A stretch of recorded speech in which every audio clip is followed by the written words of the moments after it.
Welcome back to Advanced Techniques in Corel Draw. I'm Mary Winkler for Tots Plus. In this lesson, we kick off Chapter 3 with a cup of coffee. Specifically, we're going to use the ellipse tool and mesh tool to create and render a coffee cup saucer. For the majority of this course, I'll have a portion of my original illustration on the left side of your screen and our working object on the right. Let's take a look at the coffee cup we'll be recreating. Most of its components have been rendered with the mesh tool. Additionally, most of its components are circles. Since we have a bird's eye view of our still life, we can stick with very simple shapes. Let's look at the coffee cup saucer.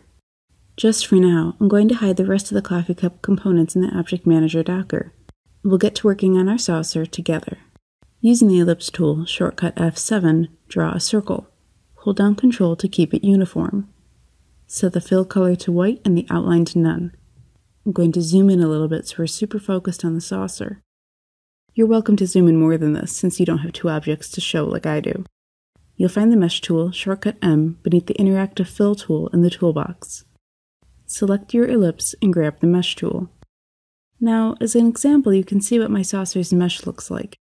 Nodes all over the place defining shape, color, light, and shadow. We're going to create something similar with this ellipse. This is what your mesh should look like automatically. Nodes around the perimeter and a single node in the center. Select nodes on the bottom and right edge. Hold down Shift to select more than one at a time. In the property bar, use the Mesh Fill Color drop-down menu to choose a shade of light gray.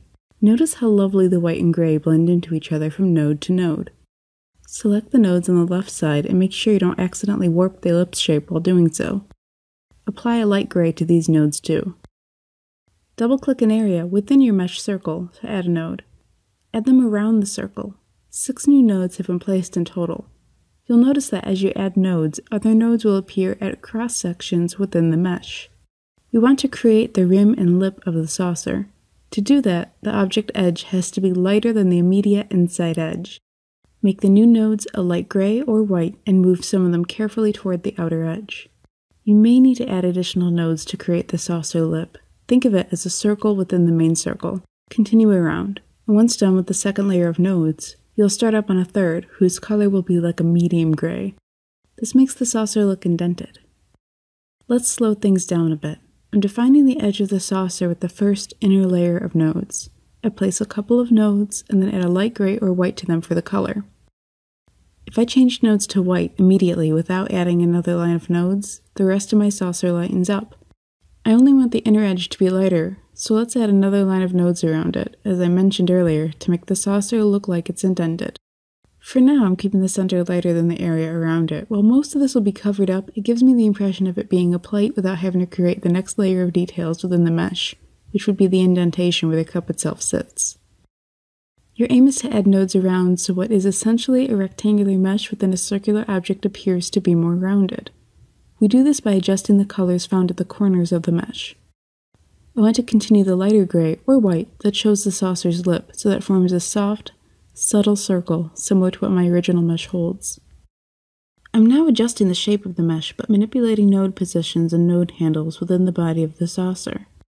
I'm going to keep making adjustments and then deselect the object mesh every so often to see how my rendering is going. At this point, it's a bit too dark.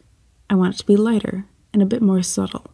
Keep the center light, the bulk of the circle gray, and make sure the object's edges are darker than the lip of the saucer. The other key is to define the lighting or highlighted area a little bit. I'm putting my lightest colors on the left of this object. We'll define shadow and light within the full coffee cup as we move along in this course. I'm going to speed up the final process of defining the saucer's edge for time's sake.